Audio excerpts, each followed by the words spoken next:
All right, and people should start trickling in. I'm watching the participants number climb. Welcome, everybody. We'll give it a minute or two and see if anybody else is going to join us today. And I'm sure more people will trickle in as we go. That's just the way. Mm-hmm. Yep. So if anybody has any questions, you are welcome to put them in the question and answer box or put them in the chat, and I will read that too, and we'll make sure that we get everything addressed. And it will be wonderful.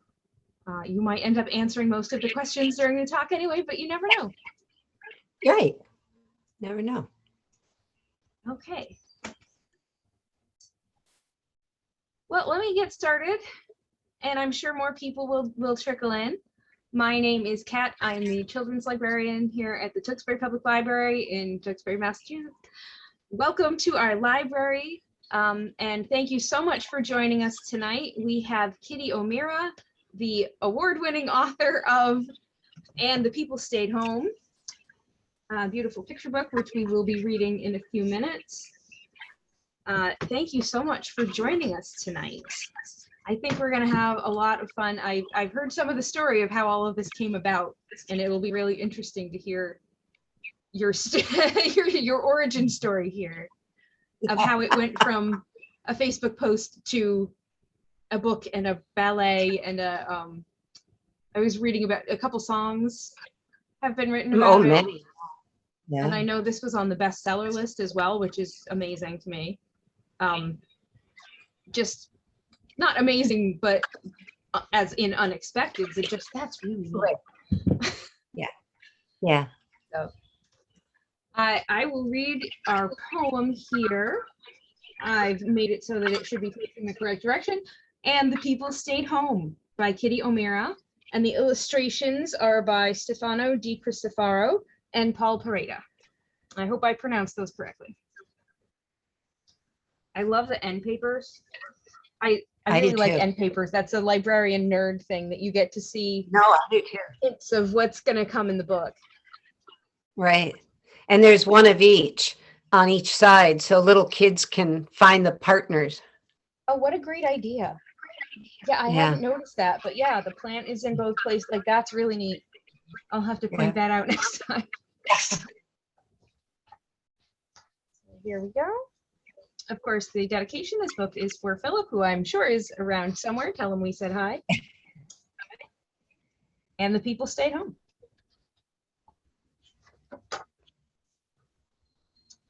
And the people stayed home. And they listened and read books.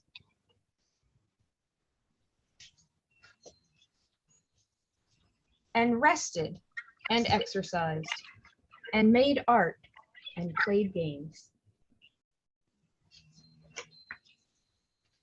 And learned new ways of being. And were still.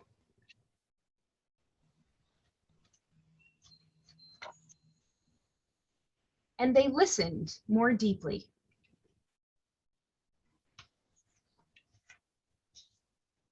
Some meditated, some danced, some met their shadows.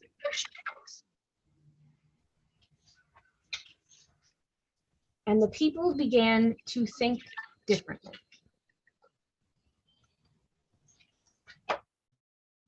And the people healed.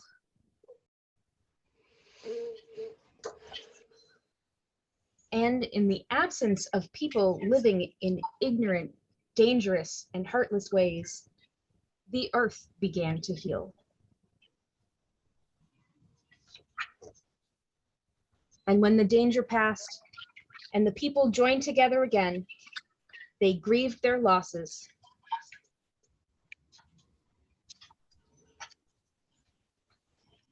And made new choices.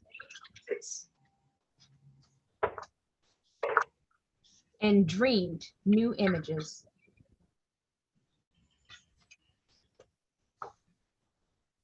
As they had been healed. There we go. And then that is you. Are you in the book, or did they hide your picture in the book? No, no, I don't think so. I think that's the only place I'm represented. Well, I think that the 2-page spread about you is a pretty good indication of your book there. I think it's I enough, really yes. love the pictures of, you can see everyone in all the different windows doing different things. Yeah. So this was written. The illustration, beautiful. Their illustrations are really beautiful. How did the book come about? Well, yeah, I don't, where would you like to start, Kat? We Well, can start wherever you want. Beginning. Sorry, I jumped ahead. But you wrote this in March 2020. So very early. I did. Oh, yeah, it was March 13th. I remember that. It was a Friday, and it was my lunch break. And I had been, like everyone, wondering how this was going to play out. But Philip is a science teacher, or was, he's retired. And I had worked in hospitals where even 15 years ago, we were doing drills for pandemic. So we both had kind of an idea and went into lockdown a little earlier than some people. And then there were also these reports about in Europe, where they were ahead of us, if that, not in a good way, with the pandemic, that being locked down and secluded, the parts of the earth were showing an absence of man, and how that was good for the earth in places. And so all of that was kind of going through my head. I was very worried about my friends in the hospital and my teacher friends, everyone that was still working. And so it was just a post on Facebook. It was meant to be kind of a story from the future coming back to us to give us encouragement. And so I posted it for my 60 friends and closed my computer and didn't think about it again. And then that night, one of my friends in Albuquerque said, "Oh, I like this. Can I repost it?" And I said, "Yeah, sure. Go ahead." Again, I didn't think about it. And then I don't know if I think it was 2 mornings after that, one of my friends said, "Deepak Chopra just read something that you wrote." And almost simultaneously, Philip said, or maybe it was the next day, that Philip had said that one of his students, whom I didn't know, had posted it. And I thought, well, how could she have posted it? I don't understand what's happening here. It took me a minute to think of going viral during a virus. So it did, the whole craziness then really kicked in. And, I was within a week hearing from Oprah magazine online, and so amazing. People all over the world were writing me and saying, that it moved them, or it touched them, or how much they loved it. But mostly it inspired them to create, which was sort of the point of it. And that just touched me so profoundly, because I didn't think it was such a big deal. But it apparently was for many people, and that was a lovely, lovely bit of grace for me.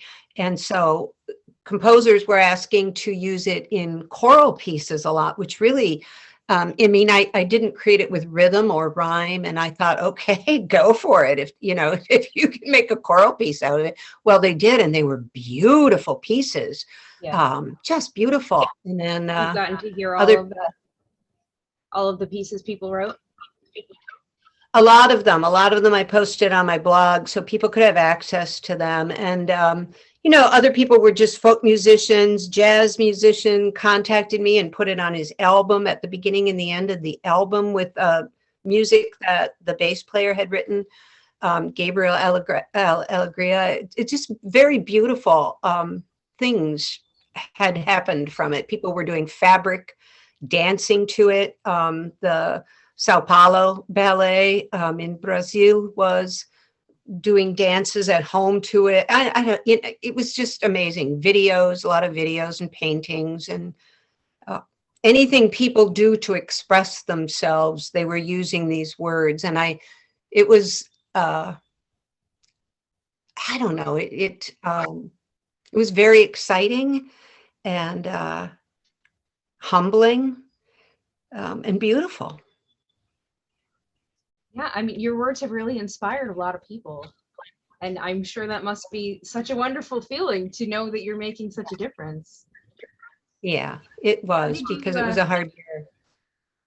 it's been a hard year for a lot of people, and to have any ray of hope has been just such a wonderful thing, and especially to be able to share it with so many others. Yeah, I think so. How did you, were you approached to do the book? Well, what happened was on my blog, so hundreds of people were writing, believe me, a day or calling or whatever. And I happened to see on my blog a comment, have you thought about this as a children's book, and if you would be interested, please contact us. And it was the woman who became my editor at Tra Publishing. And so I did contact them, and we met online and talked about it. And I liked them right off the bat. They're very peaceful people. There was no hype. There was no, that sort of elevated energy that really, to me, is not conducive to teamwork and working together and talking things through and thinking them through, being quiet once in a while. And I just really love these people a lot at TRA. They are doing such good in the world. And so we met, and, then the illustrators met with us, and then we met a few more times and looked at things and talked it through. And it was just very, very happy co-creating. I learned a lot. They certainly learned more about me.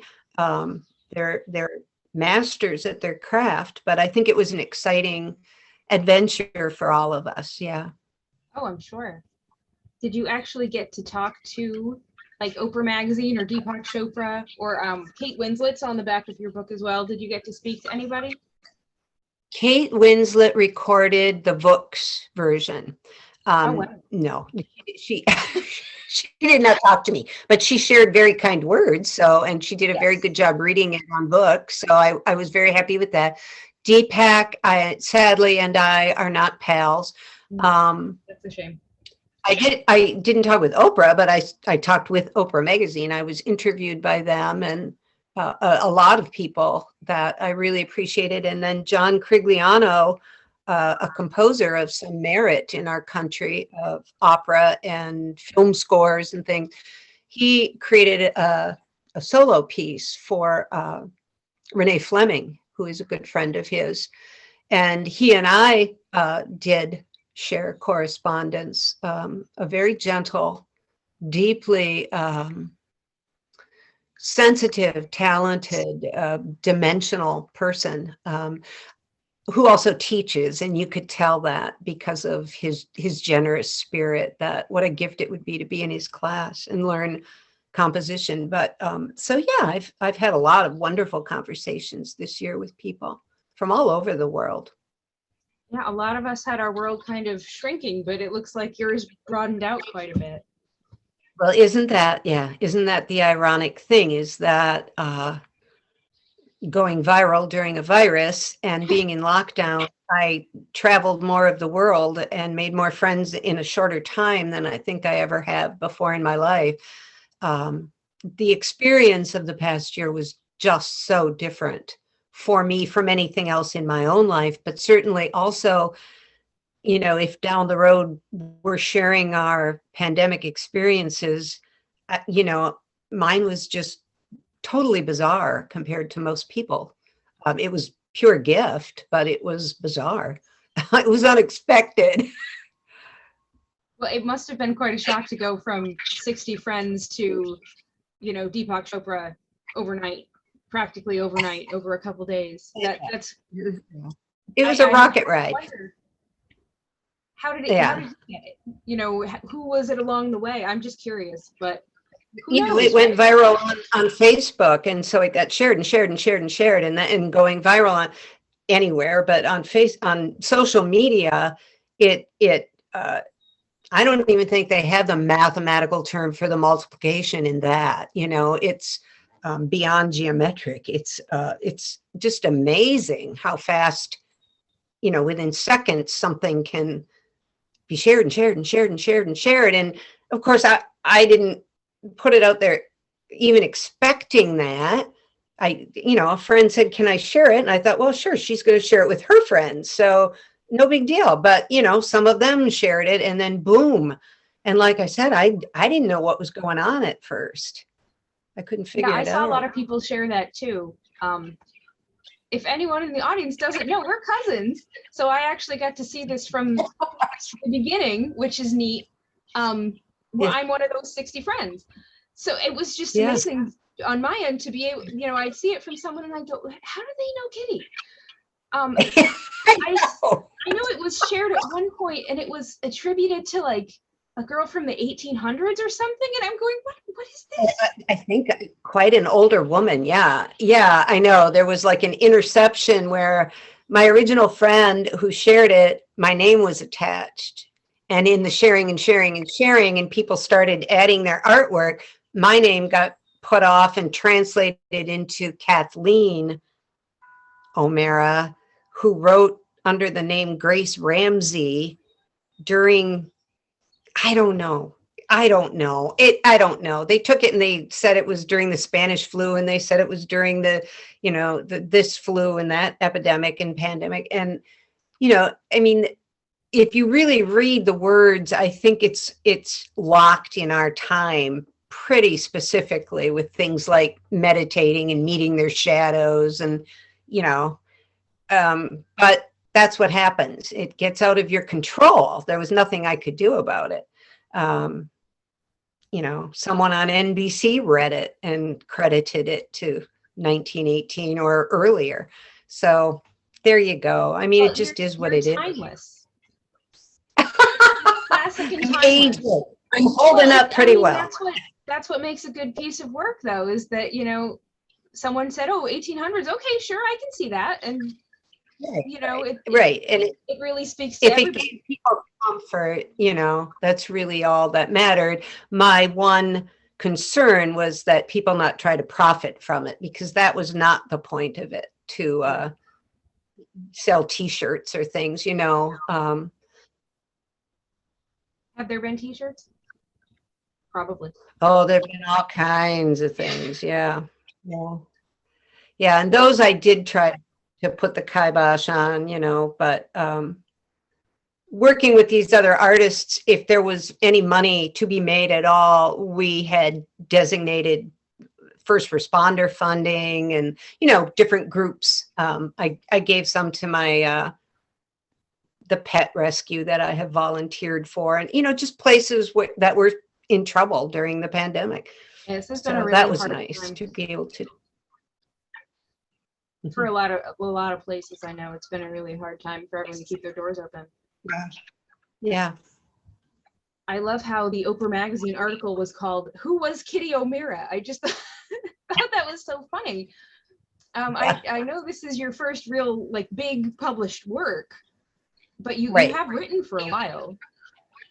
I've written since no 6, but yes, no, I have written and I've published, and not just that, but I've had a very full life doing a number of things. And sometimes the social media gets hold of things like this, and it's kind of like you spontaneously generated at this moment in time. It's kind of like, I have a rich, full life, and am very happy with it. Yeah. So I know you mentioned you worked in a hospital. You were a teacher as well. Is that correct? I was a teacher right out of college. I worked in advertising and marketing in Milwaukee for about 10 years. And then I went back and got a teaching degree, and I taught middle school lit for many, many years. And then my mother was ill and living with me. And so I left teaching to take care of her, and wrote 2 books during that time, finished 2 books. One of them had been started many years before, and they were kind of middle grade books.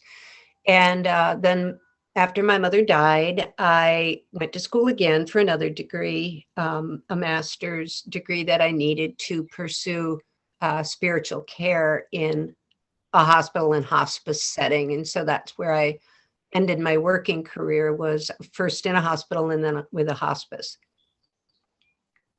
I'm sure your words have brought comfort to a lot of people. And of course, as a librarian, you know, the idea of lifelong learning is always a big, it's a big concept for us. So you never want to stop learning. You never want to stop what's next, you know, learning something new. Is there anything you're, I don't know that you're going back to school. Is there anything that you're learning about recently that you're interested in? Oh gosh, I'm always learning something. And right now it's gardening season. So every single time you enter the garden, you learn something new that you didn't know before. So a lot of my focus is on that at this time of year. I'm always reading. Philip and I are always reading together, and then we read our own things too. So we have a lot of fun, and he's always teaching me things, because I didn't pursue my love of science as much as I wish I had. So I'm kind of playing catch up with that. Every day you learn something. My goodness, I hope. Yeah. It's never too late either. You know, you never missed your shot. You can always learn about science. You can always go back and paint that painting that you always wanted to. That's right. Right. Absolutely true. So I have a question for you. Do you think your words, kind of your prophecy here, came true? That the earth is healing and things are getting better? Well, see, I didn't do it as a prophecy. And I think that's a mistake when people think that that's what I meant, that this is the way it's going to go. It was more, this is the way it could go. We have a responsibility. We got ourselves into this mess. You know, the pandemic didn't come from nowhere. Pollution and the climate crisis didn't come from nowhere. So we can just as easily face these things and solve what we can in the time that we can. So the book was more about, in our rush not to face these things, perhaps now that we're home, or at least slowed down, many of us. I realize many people weren't. Many people were working full time through all of this, but a lot of us weren't. And on May 13th, none of us knew, or March 13th last year, none of us knew what was, you know, how was this going to play out and how long was this going to be? So the message in the book is really no different than ever in my life in terms of what I tried to give to my students or my patients. And that is, create, you have gifts, you came with gifts to share. Are you using them? Because I think if we all were, we might not be in some of the situations we're in. So find ways to name and use your gifts in the world and heal yourself if in ways, we all are broken in ways. And so healing is ongoing, and so is creating from our gifts. Yeah, prophecy was the wrong word there. I was no. Like a wish for the future. But yeah, no, I know what you mean. But yeah, for me, it came true.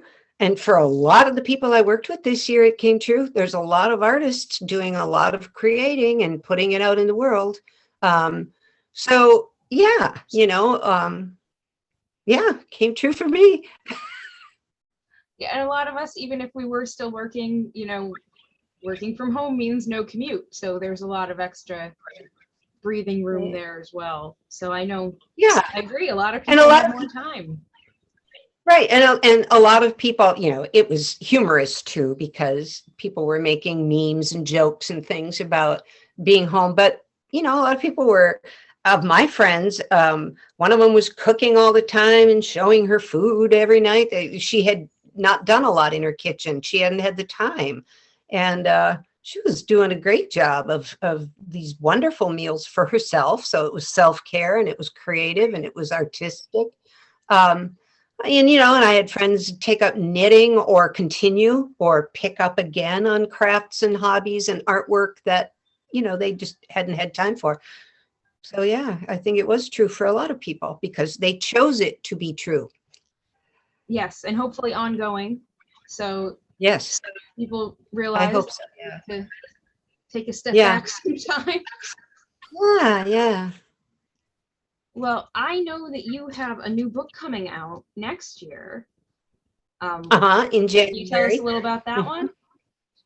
Well, it's a poem. It's for children, and it's called The Rare Tiny Flower. And it's about people sort of rushing into argument before they look at the possibilities of, again, co-creation together, what they might be able to do in the world if they work together and if they're willing to have an open mind maybe and look at things from all perspectives that are offered, whether different from their own or not. So I think it's kind of about that. And a little girl kind of leads the way to help them all see that there are these other possibilities. The ideas in your stories really remind me of the Peter H. Reynolds books. I don't know if you're familiar with those at all. They're yes, yeah, they're very That's inspiring. here. Yeah, thank So you. what does inspire you? Yeah, what inspires me? People's stories inspire me a lot. And as a teacher, and again as a chaplain, you hear stories, and you see stories, and you're kind of a witness to a lot of stories. So I find that very inspiring in life. I find healing stories, how people have evolved in their lives. I find those extremely inspiring. Gardening inspires me. My husband endlessly inspires me. And, we have 5 dogs and now 2 cats, and they inspire me. Everything inspires me, I guess. What people call nature, as though we're not a part of it, which I always find kind of funny because we are part of the world and made of the same stuff. But I need to get up and get outside as much as I can. Yeah, and you live in Wisconsin, sorry. I'm in Wisconsin. You're in Wisconsin? I'm outside Madison. And you have a lot of nice land out there. You can, go out and see nature and be inside nature. We did. We bought a real kind of a rundown home, but it was on 4 acres, and they are bordered by a river on one side, on another side by woods, and on the third side by a bike trail where we can walk the dogs. It's right next to our home. And then we have a long 1/4 mile drive out to the road. So there's really just woods on that side too. So there were no gardens here, not one.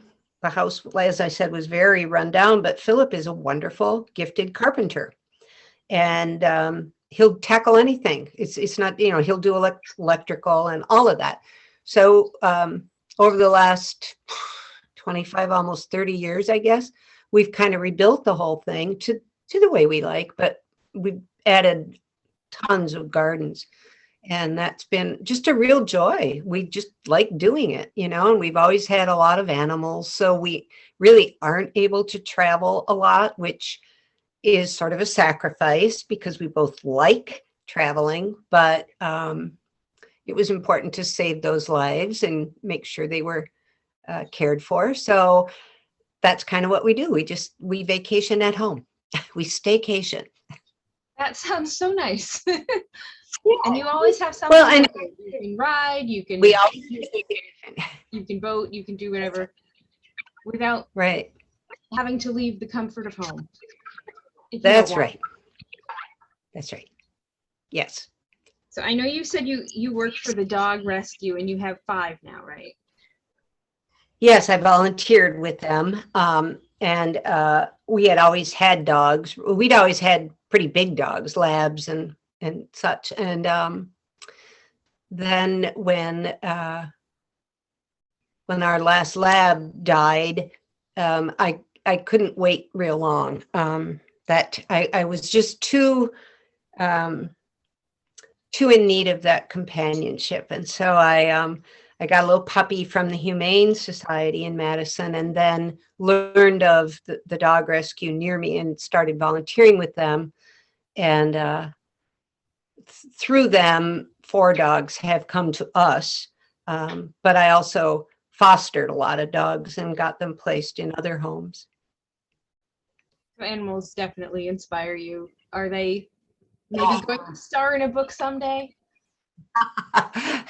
One way or another, I'm sure they're in everything I've ever written. Yeah. Yeah. I was looking at some of the pictures in here, and I don't know that any of them look like your dogs and cats, but there definitely are animal presences in the pictures, whether or not that was Yeah, I intentional on asked your for part. that. Oh, it was very intentional. I said, I really want dogs and cats. I want every race of person. I want, different ideas of what family can be. And I want, old people, young people, and people in between. It's all of us in this together. And I want that represented. And they were very amenable to that. Yeah, I was really happy with that. They really did a beautiful job. It's a wonderful book. And of course, yes, we do have this to check out at the library. It is actually checked out right now. This is my copy, but it is checked out right now, but you can put it on hold and get a copy. Or get it from your local bookstore. I'm sure Andover Bookstore would be happy to order it for you. So I am almost out of questions. If anybody has a question they want to answer or they want to have answered, please go ahead and put it in the chat. Robert says that he loved your illustrations and he loved the diversity in your characters. And it's I'm so glad. We really did. That was a big goal. Both of those. Yeah. It's wonderful that the poem you posted on Facebook on a lunch break has snowballed into all of these wonderful opportunities for you. And I'm very blessed. Very blessed. I'm always so impressed when I see something new and I'm going, oh my gosh, there it is. It keeps popping up. Yeah. Yeah. You were named the Poet Laureate of the Pandemic by Oprah. Yes. And to that, I always hold up this book. This is called Together in a Sudden Strangeness, America's Poets Respond to the Pandemic. Alice Quinn edited that. And it was published by Knopf in spring, in early summer. And it's full of rightly called poet laureates. My poem is in there because I think it was so widely, promulgated. But there is beautiful poetry in that book too. Yeah. Yes, I saw Robert was thanking us, and I want to thank you too, Kat. This is a wonderful opportunity for me to see my cousin and visit with her and hear from other people. Not on Facebook. Yeah. Yeah. And you. Thank you. Someone said they are the lucky one that has our copy checked out right now. And they said your illustrations are diverse and simple and the text is meaningful. And yes, I've had kids at the library who've told me, I read that book. We put it up on display next to the sign that said we were having this author visit. And I've had a lot of kids who point to it and go, I read that one. I like the pictures. Well, good. Thank you. That's nice to hear. I'm really happy because it deserves to be seen. It is, and I actually know several children who got this in their Easter basket this year as well. Ooh, that's a good idea. Yeah, I think the parents, from what I have heard, really like the idea of staying home and enjoying, being happy with yourself and where you are, so that it's not necessarily, we're staying home because we have to, but we get to stay home and share this together, even though we kind of have to. Yeah, yes, I know it's been very hard for families in many ways, but it always really touches my heart when, families say, this was a good year for us in many ways. We will look back on this as a time that was challenging and yet blessed for us in a lot of ways. And I love hearing that. We got another comment from Nicole. She's surprised that only one of her 6 pets, 4-leggeds, is enjoying the talk along. Maybe they knew they could just sense another animal person. Yeah, that's my friend. This is a very She has kind book, many pets. Yes. Yes. and it's really brought a Good. lot of people together. And I think a lot of people have gotten really inspired by your words, and hopefully we'll take them to heart even when things are opened up again. I hope so. Yes, I hope so.